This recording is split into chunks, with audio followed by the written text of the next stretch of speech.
গত এক সপ্তাহে সবচাইতে বেশি রিকোয়েস্ট ছিল এই স্মার্টফোনের রিভিউর জন্য বাংলাদেশের right now most hyped smartphone Redmi 13। বাংলাদেশে এই ডিভাইসটার দুইটা ভ্যারিয়েন্ট অফিসিয়ালি লঞ্চ হয়েছে, 8/128GB, 6/128GB ভ্যারিয়েন্ট। স্মার্টফোনটির দাম বেস ভ্যারিয়েন্ট 17,999 এবং পরবর্তী ভ্যারিয়েন্ট 19,999 টাকা। স্পেক ওয়াইজ খুব দারুণ কিছু, 108 megapixel main shooter, full HD plus রেজলিউশনের ডিসপ্লে রয়েছে, 90 হার্টজ হাই রিফ্রেশের থাকছে, 5000 mAh এর ব্যাটারি রয়েছে, 33 ওয়াটের চার্জিং সিস্টেম রয়েছে। সবকিছু মিলে বেশ গুছানো টাইপের একটা প্যাকেজ বলে মনে হচ্ছে আমাদের কাছে, এবং যে কারণেই ইন্টারেস্টের একদম কেন্দ্রবিন্দুতে আছে। এই হচ্ছে ডিভাইস। আমরা ব্ল্যাক কালার ভ্যারিয়েন্ট পেয়েছি। ব্ল্যাক মানে কি একদম পিওর ব্ল্যাক, এটা জাস্ট ব্ল্যাক। তবে এটার আরও বেশ কয়েকটা কালার ভ্যারিয়েন্ট রয়েছে। বাট এই যে ব্ল্যাক কালার ভ্যারিয়েন্ট, এইটার রিয়ার প্যানেলটাতে ফিঙ্গারপ্রিন্টগুলো একটু বেশি দেখা যায়, যেটা আমরা একটু খেয়াল করছিলাম। হয়তো অন্য কালারগুলোতে একটু কম দেখার কথা আর কি। এটা একটু বেশি রিফ্লেকটিভ।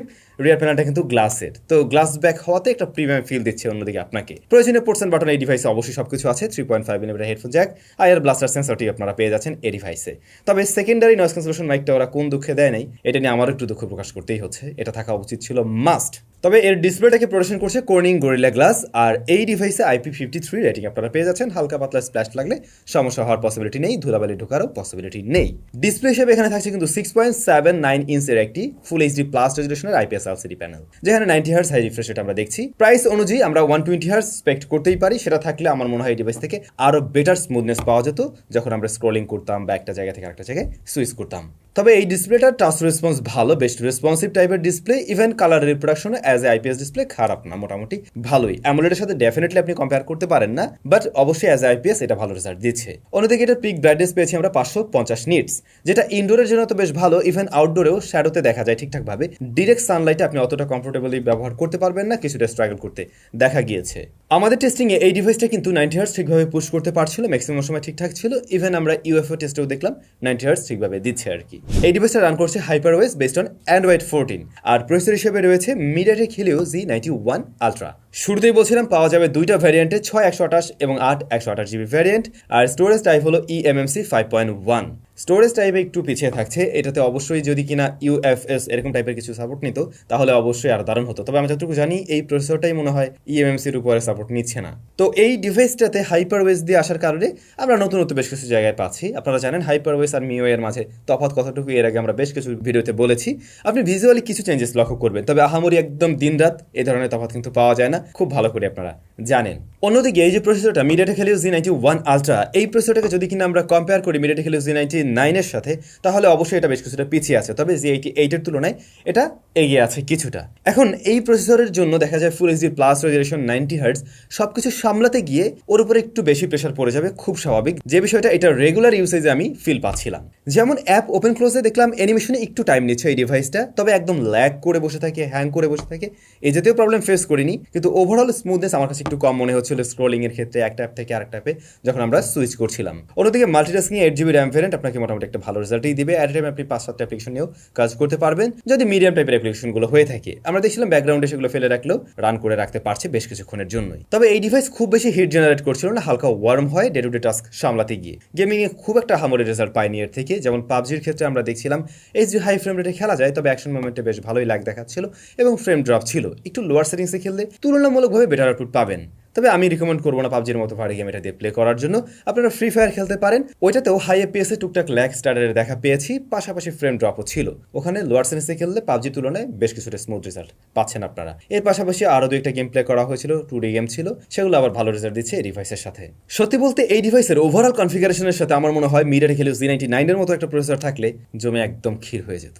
তবে ভাই এর ক্যামেরা কিন্তু বেশ বড় সড়ো, 108 মেগাপিক্সেল মেইন শুটার, পরবর্তী শুটার হচ্ছে গিয়ে 2 মেগাপিক্সেলের macro shooter, front facing camera 13 মেগাপিক্সেলের। এটা যে প্রাইস পয়েন্টের ডিভাইস, সেখানে যদি আমরা অন্য ডিভাইসের সাথে একটু কম্পেয়ার করে চিন্তা করতে চাই, এটার ছবি ওই জায়গায় কিন্তু স্ট্যান্ড আউট করতে পারছে। ক্যামেরাতে নর্মাল মোডের পাশাপাশি 108 মেগাপিক্সেল মোড আপনি পেয়ে যাবেন। 108 দিয়ে তুললে 25%-25% মতো মানে বেটার ডিটেল দেখা যায়। একটু জুম করে নিয়েও সেই ছবিগুলোকে চাইলে ব্যবহার করা যায়, 2x এর মতো জুম করে ব্যবহার করতে পারেন চাইলে সেক্ষেত্রে। তবে ম্যাক্সিমামে তো নর্মাল মোডে তুলবেন, সেগুলো নিয়ে একটু বেশি আলোচনা করা যায়। আমরা ডেলাইট কন্ডিশনে বা প্রপার লাইটিং কন্ডিশনে দেখছিলাম মোটামুটি ডিটেল অন পয়েন্টে রাখার ট্রাই করছে, তবে ডাইনামিক রেঞ্জ হ্যান্ডেলটা আরেকটু একটু বেটার হওয়ার জায়গা ছিল এখানেও। আর কালার একিউরেসি, এটার কালারটা মনে হলো একটু ওয়ার্মের দিকে নিয়ে প্রেজেন্ট করছে ম্যাক্সিমাম সিনারিওতে, আমি তেমনটা পেয়েছি, তবে একদম ওভার স্যাচুরেটেড করে ফেলছিল না। ওয়ার্ম টোনের কারণে ছবিগুলো অনেকের কাছে আবার ভালোও লাগতে পারে আর কি। ক্রিটিক্যাল সিনারিওতে এক্সপোজার ব্যালেন্স করতে গিয়ে একটু হিমশিম খায় এর মেইন ক্যামেরা, তবে যদি একদম পারফেক্ট লাইটিং কন্ডিশনে আপনি ছবি তুলেন সেক্ষেত্রে ম্যাক্সিমাম ক্লিকে আপনার ভালো লাগবে। তবে ডে লাইট কমার সাথে সাথে লো লাইটে কিন্তু এটা ভালো রকমের নয়েজ গ্রেন ক্যাপচার করতে থাকে, আবার একটু সফটও করে ফেলে ছবি, একই সাথে ছবিতে কন্ট্রাস্টের পরিমাণও কিছুটা বাড়িয়ে দেয়। তো লো লাইটে খুব একটা হামরি রেজাল্ট পাবেন না ঠিকই, কিন্তু নাইট মোড অন করে নিলে যদি আপনি স্টাডি করে ধরে রাখতে পারেন কিছুক্ষণ, তাহলে কিন্তু বেটার আউটপুট বের করা যায় নাইট মোড থেকেও। একদম হেভি লাইটিং কন্ডিশনে বা মানে খুব এক্সপোজারের দিকে তাক করে না ধরে রেখে যদি পারফেক্ট লাইটিং কন্ডিশনে নাইট মোডে ছবি নেওয়ার ট্রাই করেন, তাহলে মোটামুটি ভালো ছবি দিতে পারে এই ডিভাইসটা। Xiaomiর পোর্ট্রেট মোড অ্যাজ ইউজুয়াল মোটামুটি ভালোই পাওয়া যায়। এই ডিভাইসটাতে আমরা দেখছিলাম এজি ডিরেকশন ভালো, অবজেক্ট সেপারেশন সুন্দর, ব্যাকগ্রাউন্ড ব্লারনেসটাও আমার কাছে খুব একটা আর্টিফিশিয়াল লাগেনি, এক্সেপ্ট খুব একটা এক্সপোজার চলে আসলে পরে একটু হিমশিম খায়, এর বাইরে মোটামুটি ঠিকঠাক আছে। তবে মেইন সাবজেক্টের কালার কিন্তু একটু ওয়ার্মের দিকে নিয়ে হালকা সফট করে। আর আপনাদের কাছে কেমন লাগছে আপনারা কমেন্ট করে মাস্ট জানাবেন। অন্যদিকে এই ডিভাইসে ম্যাক্রো শুটার আছে, সেটা আবার প্রপার লাইটে ভালো ছবি নিতে পারে, লো লাইটে খুব একটা ভালো রেজাল্ট দেয় না। আলট্রা শুটারটা মিস করছি বরাবরের মতো। ফ্রন্ট ফেসিং ক্যামেরা 13 মেগাপিক্সেল, এইটা Xiaomiর একদম অ্যাজ ইউজুয়াল টোন দিচ্ছিল, মানে একটু ওয়ার্মের দিকে টোন দেয়, আউটডোর কন্ডিশনে ভালো শার্পনেস ডিটেল দেয়, বাট ডাইনামিক রেঞ্জ মেইন ক্যামেরার মতো ততটা বেটার ছিল না। ইনডোরে একটু সফট করে প্রেজেন্ট করে, কাজ চালার মতো ছবি পাবেন এর থেকে। ভিডিও রেকর্ড করা যায় সর্বোচ্চ 1080p-তে। স্ট্যাবিলিটির অভাব বোধ করার পাশাপাশি এক্সপোজার ব্যালেন্সেও কিছু ইস্যু পেয়েছি বা একটু টাইম নিতে দেখছি, আর হ্যাঁ ডিটেলের পরিমাণ অবশ্যই কমতি মনে হয়েছে। বাই দ্য ওয়ে, এই ডিভাইসে কিন্তু আপনারা চাইলে ভবিষ্যতে জিক্যাম ব্যবহার করতে পারবেন, ক্যামেরা টু API আনলকড আছে। মেইন ক্যামেরাটা এরকম প্রাইস পয়েন্ট থেকে ওকে আছে। একেবারে ফুল ভলিউমে এই ফোনেও কিছু কিছু সাউন্ড ডিস্টরশন দেয়, বাট অত ভলিউমে যাওয়ার প্রয়োজন পড়ে না, একটু কমিয়ে রাখলে যারা ওভারঅল মিডিয়া কনজাম্পশন করেন তাদের কাছে সাউন্ড কোয়ালিটি ভালো লাগবে, সাউন্ড সেপারেশন ভালো ছিল। Physical fingerprint scanner side mountain, এটার পজিশন তো আমার হাত অনুযায়ী ঠিকঠাক, ফাস্ট, একুরেট। শুরুতে ছোট একটা মিস্টেক করে ফেলছিলাম, এটার ব্যাটারি কিন্তু 5030 mAh এর, আমি 5000 বলছিলাম তো একটু বড় আছে, আর এটার সাথে আপনারা চার্জার পেয়ে যাচ্ছেন 33 ওয়াটের। তো এই কম্বোটাকে আপনি খারাপ বলতে পারছেন না, ডেফিনেটলি একদম স্ট্যান্ডার্ড একটা কম্বো রয়েছে এরকম প্রাইস পয়েন্ট থেকে। ইভেন এই ডিভাইসের ব্যাকআপও ভালো, 7 ঘন্টা প্লাস এসওটি পেয়ে যাবেন মিডিয়াম ব্রাইটনেসে। এটা অনেকটা ইউজারের উপরেও ডিপেন্ড করে, বাট আমি বলতে পারি একদিন প্লাস টাইম ইজিলি ব্যবহার করা যায় এই ডিভাইস। প্রয়োজনে ম্যাক্সিমাম সেন্সরসগুলো আছে, লাইক জাইরোস্কোপ সেন্সর আছে, আইআর ব্লাস্টার আছে, আবার বড়সড় একটা ফ্ল্যাশ লাইটও রয়েছে এখানে, যেখানে আমরা ডুয়াল ফ্ল্যাশ লাইট দেখছি। তো এই ছিল Redmi 13, দাম কত কি ছিল, কেমন কি রেজাল্ট করলো, সবকিছু আমরা জানলাম। ফাইনালি যদি এই ডিভাইসের ভালো দিকগুলো, যেগুলোর জন্য আপনি অবশ্যই কিনতে পারেন, আর যে জায়গাগুলোতে ইমপ্রুভমেন্টের সুযোগ ছিল, যেটা হয়তো আপনি একবার ভেবে দেখবেন যে কারণে, সেগুলো সম্বন্ধে চলুন একবার জেনে নেওয়া যাক। ভালো দিকের মধ্যে এটার ডিজাইনটা সুন্দর, রিয়ার প্যানেলের গ্লাস রয়েছে, যে বিষয়টা অনেকের থেকে এগিয়ে রাখবে এরকম প্রাইস পয়েন্ট এই ডিভাইসটাকে। ফুল এইচডি প্লাস রেজলিউশনের ডিসপ্লে আছে, 120 হার্জ 90 হার্জের মাঝে খুব একটা আহামরি তফাৎ নেই। তো যদি 90 হার্জ নিয়ে সন্তুষ্ট থাকেন, তাহলে এর ডিসপ্লে নিয়ে আপনারা সন্তুষ্ট থাকছেন। দেন 108 মেগাপিক্সেলের মেইন শুটার একটা ডিসেন্ট রেজাল্ট দিচ্ছে, প্লাস এটার ব্যাটারি ব্যাকআপ এবং মানে চার্জার কম্বোটা ভালো ছিল, সাউন্ড কোয়ালিটিতে ভালো পাবেন। এই সমস্ত জায়গাগুলো অবশ্যই এই ডিভাইসটার ভালো দিকের মধ্যে থাকে।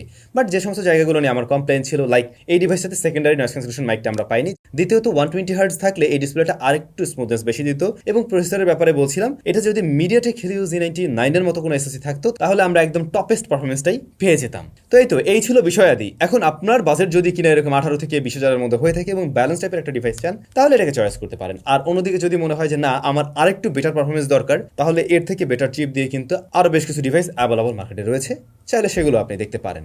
আপনি কোনটা দেখছেন অবশ্যই কমেন্ট করে জানাবেন, আর এই ডিভাইস কেমন লাগলো সেটাও কমেন্ট করে জানাতে পারেন। ভালো থাকবেন, অনেক বেশি ভালো।